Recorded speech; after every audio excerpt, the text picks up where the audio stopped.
ਅਦੀਲ ਬਹੁਤ ਅੱਛਾ ਮੁੰਡਾ ਹੈਗਾ ਸੀ ਕਿ ਰਾਤੀ ਅਦੀਲ ਆਇਆ ਤੇ ਬੜਾ ਪਰੇਸ਼ਾਨ ਹੈਗਾ ਸੀ ਤੇ ਉਹਨੇ ਦੱਸਿਆ ਮੈਨੂੰ ਐਸਾ ਜਿਹਨੇ ਰਾਤੀ ਗਾਲਾਂ ਕੱਢੀਆਂ ਨੇ, ਉਹਦੇ ਅੱਬੂ ਨੂੰ ਵੀ ਗਾਲਾਂ ਕੱਢੀਆਂ ਨੇ। ਸਵੇਰ ਆਇਆ, ਸਵੇਰ ਇੱਥੇ ਆਣ ਕੇ ਕੰਮ ਕਰਨ ਲੱਗਾ, ਫਿਰ ਤੋਂ ਆਏ ਨੇ ਥੱਲੇ ਤੇ ਗਾਲਾਂ ਕੱਢਣ ਲੱਗ ਪਏ। ਫਿਰ ਉਹ ਧੀਆਂ ਭੈਣਾਂ ਦੀ ਗਾਲਾਂ ਕੋਈ ਨਹੀਂ ਸੁਣਦਾ। ਤੇ ਪਿਸਟਲ ਉਹਦੇ ਕੋਲ ਅਦੀਲ ਕੋ ਪਹਿਲੇ ਹੀ ਹੈਗਾ ਸੀ? ਨਹੀਂ, ਉਹ ਪਿਸਟਲ ਉਹਦਾ ਉੱਤੇ ਪਿਆ ਸੀ ਐਸਾ ਜਿਹਦਾ, ਉਹਦਾ ਫੜ ਕੇ ਮਾਰਿਆ। सही किया।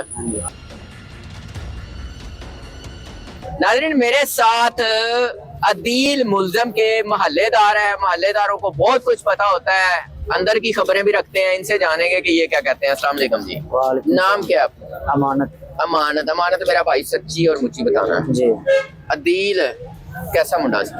ਅਦੀਲ ਬਹੁਤ ਅੱਛਾ ਮੁੰਡਾ ਹੈਗਾ ਸੀ। अच्छा। ਅਸੀਂ ਜੰਮੇ ਬੜੇ ਇੱਕ ਜਗ੍ਹਾ ਤੇ ਆ, ਖੇਲੇ ਵੀ ਆ, ਠੀਕ ਹੈ।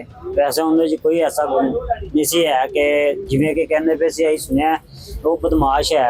ਬਦਮਾਸ਼ ਨਹੀਂ, ਉਹ ਤਾਂ ਆਪ ਬੱਚੇ ਹੈਗਾ, ਉਹਦੇ ਬੱਚੇ, ਉਹਦੀ ਛੋਟੀ ਜਿਹੀ ਬੱਚੀ ਹੈ, ਠੀਕ ਹੈ। ਉਹ ਜਦੋਂ ਵੀ ਉੱਥੇ ਦੱਸਦਾ ਸੀ ਕਿ ਯਾਰ ਮੈਨੂੰ ਗਾਲਾਂ ਕੱਢਦਾ ਹੈ। ਤੁਹਾਨੂੰ ਦੱਸਦਾ ਸੀ? ਤੁਹਾਡਾ ਦੋਸਤ ਵੀ ਸੀ? ਹਾਂਜੀ। ਅੱਛਾ, ਫਿਰ ਤੁਹਾਨੂੰ ਕੀ ਦੱਸਦਾ? ਕਹਿੰਦਾ ਸੀ ਮੈਨੂੰ ਅੱਜ ਐਸਾ ਜਿਹਨੇ ਗਾਲਾਂ ਕੱਢੀਆਂ ਨੇ ਯਾਰ, ਪਰੇਸ਼ਾਨ ਹੈਗਾ ਸੀ ਜਦੋਂ। ਹਾਂਜੀ। ਬੇਲੀ ਸੀ? ਸਹੀ ਤੁਹਾਡਾ? ਹਾਂਜੀ, ਪਹਿਲੀ ਸੀ। ਫਿਰ ਤੇ ਫਿਰ ਉਹ ਜਦੋਂ ਇੱਥੇ ਆਇਆ ਸੁਬਾਹ ਨੂੰ, ਫਿਰ ਵਾਰਦਾਤ ਹੋਈ ਹੈ। ਜਦੋਂ ਆਖਰੀ ਦਿਨ ਮਾਰਨ ਤੋਂ ਪਹਿਲੇ ਇੱਕ ਦਿਨ ਤੁਹਾਨੂੰ ਮਿਲਿਆ? ਨਹੀਂ ਮਿਲਿਆ ਤਾਂ ਨਹੀਂ ਸੀ। ਉਹਦੀ ਅੰਮੀ ਦੱਸ ਰਹੀ ਸੀ ਕਿ ਅੱਜ ਅਦੀਲ ਰਾਤ ਨੂੰ ਬੜਾ ਪਰੇਸ਼ਾਨ ਅੰਮੀ ਨਾਲ ਤੁਹਾਡੀ ਬੋਲਚਾਲ ਹੈ? ਨਹੀਂ, ਅੰਮੀ ਨੂੰ, ਉਹਦੀ ਅੰਮੀ ਨੇ ਤੇ ਮੇਰੀ ਅੰਮੀ ਦੀ ਬੋਲਚਾਲ ਹੈ। ਅੱਛਾ, ਤੁਹਾਡੀ ਅੰਮੀ ਉਹਦੀ ਅੰਮੀ ਦੋਸਤ ਹੈ ਨਾਲ ਘਰ ਇੱਕ? ਹਾਂਜੀ। ਅੱਛਾ, ਤੁਹਾਡੀ ਵਾਲਦਾ ਸਾਹਿਬਾਨ ਨੂੰ ਅਦੀਲ ਦੀ ਵਾਲਦਾ ਨੇ ਕੀ ਦੱਸਿਆ? ਉਹਨਾਂ ਨੇ ਇਹੀ ਕਿਹਾ ਕਿ ਰਾਤੀ ਅਦੀਲ ਆਇਆ ਤੇ ਬੜਾ ਪਰੇਸ਼ਾਨ ਹੈਗਾ ਸੀ ਤੇ ਉਹਨੇ ਦੱਸਿਆ ਮੈਨੂੰ ਐਸਾ ਜਿਹਨੇ ਰਾਤੀ ਗਾਲਾਂ ਕੱਢੀਆਂ ਨੇ, ਉਹਦੇ ਅੱਬੂ ਨੂੰ ਵੀ ਗਾਲਾਂ ਕੱਢੀਆਂ ਨੇ ਉਹਨੇ ਐਸਾ। ਅਦੀਲ ਦੇ ਅੱਬੂ ਨੂੰ ਵੀ ਗਾਲਾਂ ਕੱਢੀਆਂ? ਹਾਂਜੀ। ਇਹ ਉਹਨੇ ਆਪਣੀ ਵਾਲਦਾ ਨੂੰ ਦੱਸਿਆ?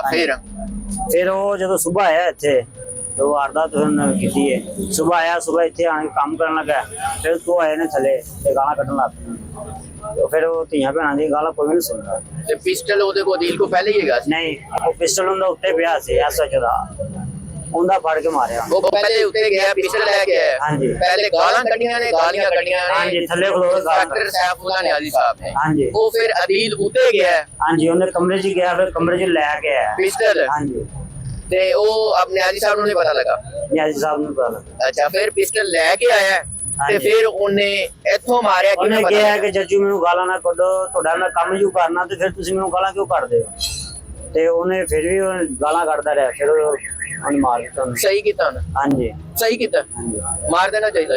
ਨਹੀਂ, ਮਾਰ ਦੇਣਾ ਨਹੀਂ ਚਾਹੀਦਾ। ਵੇਖੋ ਨਾ, ਧੀ ਦੀ ਗੱਲ ਕੋਈ ਨਹੀਂ ਸੁਣਦਾ। ਮਾਵਾਂ ਭੈਣਾਂ ਦੀ ਉਹ ਕਰਦਾ ਰਿਹਾ, ਪਹਿਲਾਂ ਵੀ ਕਰਦਾ ਰਿਹਾ, ਠੀਕ ਹੈ। ਘਰ ਆਣ ਕੇ ਦੱਸਦਾ ਸੀ ਮੈਨੂੰ ਗਾਲਾਂ ਕੱਢਦਾ ਹੈ, ਫਿਰ ਜਦੋਂ ਧੀ ਦੀ ਗੱਲ ਕੱਢੀ ਉਹਦੇ ਮਾਂ ਦੀ ਵੀ ਧੀ ਦੀ ਵੀ? ਹਾਂਜੀ। ਐਂਡ ਤੇ ਜਦੋਂ ਉਹਨੇ ਧੀ ਦੀ ਗੱਲ ਕੱਢੀ, ਫਿਰ ਉਹਨੇ ਮਾਰਿਆ।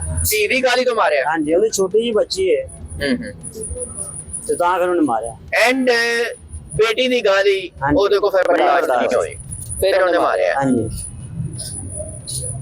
मतलब जो कुछ होया है ਇਹ ਸੈਫੁੱਲਾ ਨਿਆਜ਼ੀ ਸਾਹਿਬ ਦੇ ਰਵੱਈਏ ਦੀ ਵਜ੍ਹਾ ਤੋਂ ਹੋਇਆ? ਹਾਂਜੀ। ਉਹਦੇ ਨਾਲ ਜ਼ਿਆਦਤੀ ਕਰਦਾ ਸੀ ਅਦੀਲ ਨਾਲ? ਜ਼ਾਹਿਰ ਗੱਲ ਹੈ, ਜਦੋਂ ਮਾਵਾਂ ਭੈਣਾਂ ਦੀ ਗਾਲਾਂ, ਜਦੋਂ ਇੱਕ ਕੰਮ ਨੂੰ ਕਰ ਰਿਹਾ ਹੈ, ਤੁਸੀਂ ਕਿਉਂ ਗਾਲਾਂ ਕੱਢਦੇ ਹੋ? ਜੇ ਤੁਹਾਡੇ ਚ ਮਹੱਲੇ ਚ ਕਦੀ ਅਦੀਲ ਨੇ ਬਦਮਾਸ਼ੀ ਕੀਤੀ ਹੋਵੇ, ਦੱਸਿਆ ਹੋਵੇ ਕਿ ਮੇਰਾ ਇੰਸਪੈਕਟਰ ਨਾਲ ਤਾਂ ਲੱਗੇ, ਤੁਹਾਡੀ ਐਸੀ ਕੀਤਾ ਸੀ ਇਹ ਉਹ? ਨਹੀਂ ਨਹੀਂ, ਇਹੋ ਜਿਹਾ ਕੋਈ ਕਦੀ ਨਹੀਂ। ਮਹੱਲੇ ਚ ਕੋਈ ਨਹੀਂ? ਕੋਈ ਦੁਕਾਨ ਵਾਲੇ ਨਾਲ? ਨਹੀਂ ਨਹੀਂ, ਕਦੀ ਉਹਦੀ ਲੜਾਈ ਵੀ ਨਹੀਂ ਮਹੱਲੇ ਚ ਹੋਈ। ਉਹਦੀ ਵਾਲਦਾ ਸਾਹਿਬਾ ਕੈਸੀ ਕਰਦਾ? ਠੀਕ ਹੈ। ਹੁਣ ਬੱਚੀ ਦਾ ਤੇ ਬੀਵੀ ਦਾ ਕੀ ਬਣੇਗਾ, ਕੀ ਲੱਗਦਾ ਤੁਹਾਨੂੰ? ਅਸੀਂ ਤੇ ਇਹ ਅਪੀਲ ਕਰਾਂਗੇ ਕਿ ਉਹਨੂੰ ਇਨਸਾਫ ਮਿਲੇ। ਛੱਡ ਦੇਣਾ ਚਾਹੀਦਾ? ਨਹੀਂ, ਕਾਰਵਾਈ ਕਰੋ ਜਿਹੜੀ ਹੁਣ, ਠੀਕ ਹੈ। ਵੇਖੋ ਨਾ, ਹੁਣ ਤੇ ਇਹ ਭੈਣ ਦੀ ਕੋਈ ਗੱਲ ਨਹੀਂ ਸੁਣਦਾ, ਠੀਕ ਹੈ। ਇਹ ਤੇ ਮਰੀਮ ਨਵਾਜ਼ ਨੂੰ ਸਾਹਿਬਾਂ ਨੂੰ ਚਾਹੀਦਾ ਕਿ ਵੇਖੋ ਹੁਣ ਇੱਕ ਚੀਜ਼ ਗਲਤ ਹੈ ਤੇ ਉਹ ਗਲਤ ਹੀ ਹੈ। ਮਾਰਕੀਟ ਵਾਲੇ ਕਹਿੰਦੇ ਨੇ ਕਿ ਸਾਰੇ ਉਹਨਾਂ ਕੋਲੋਂ ਤੰਗ ਸੀ। ਹਾਂਜੀ, ਇਹ ਵੀ ਗੱਲ ਠੀਕ ਹੈ? ਹਾਂਜੀ। ਅੱਛਾ, ਇਹ ਗੱਲ ਮਹੱਲੇ ਤੱਕ ਵੀ ਪਹੁੰਚੀ ਹੈ ਕਿ ਅਦੀਲ ਨੂੰ SHO ਇੰਸਪੈਕਟਰ ਸਾਹਿਬ ਗਾਲੀਆਂ ਬੜੀਆਂ ਦਿੰਦੇ ਨੇ? ਹਾਂਜੀ। ਤੇ ਡੈਫੀਨਿਟਲੀ ਉਹਦੀ ਬੀਵੀ ਨੂੰ ਵੀ ਪਤਾ ਲੱਗਾ ਹੋਏਗਾ? ਜ਼ਾਹਿਰ ਗੱਲ। ਮਾਂ ਨੂੰ ਪਤਾ ਲੱਗਾ? ਜ਼ਾਹਿਰ ਗੱਲ। ਪੂਰਾ ਘਰ ਦੁਖੀ ਸੀ, ਫਿਰ ਵਾਲਦ ਨੂੰ ਵੀ ਗਾਲੀਆਂ ਕੱਢੀਆਂ? ਹਾਂਜੀ। ਕੀ ਹੋਣਾ ਚਾਹੀਦਾ ਹੁਣ? ਹੁਣ ਇਹ ਇਨਸਾਫ ਹੋਣਾ ਚਾਹੀਦਾ, ਇਨਸਾਫ ਮਿਲਣਾ ਚਾਹੀਦਾ। ਇਨਸਾਫ ਕੀ? ਇਨਸਾਫ ਤੇ ਸਜ਼ਾ ਵੀ ਹੁੰਦੀ ਹੈ, ਤੇ ਇਨਸਾਫ ਤੇ ਆਪਣਾ ਛੱਡ ਦੇਣਾ ਚਾਹੀਦਾ, ਛੱਡ ਦੇਣਾ, ਮਾਫੀ ਦੇ ਦੇਣੀ ਚਾਹੀਦੀ। ਹਾਂਜੀ। ਔਰ ਇਹ ਇੱਕ ਮਤਲਬ ਹੈ, ਕੀ ਕਹਿੰਦੇ, ਕੋਈ ਮਿਸਾਲ ਬਣਾ ਦੇਣੀ ਚਾਹੀਦੀ ਹੈ ਕਿ ਯਾਰ ਕੋਈ ਕਿਸੇ ਨੂੰ ਗਾਲੀਆਂ ਗੂਲੀਆਂ ਨਾ ਦੇ। ਜੀ, बहुत शुक्रिया।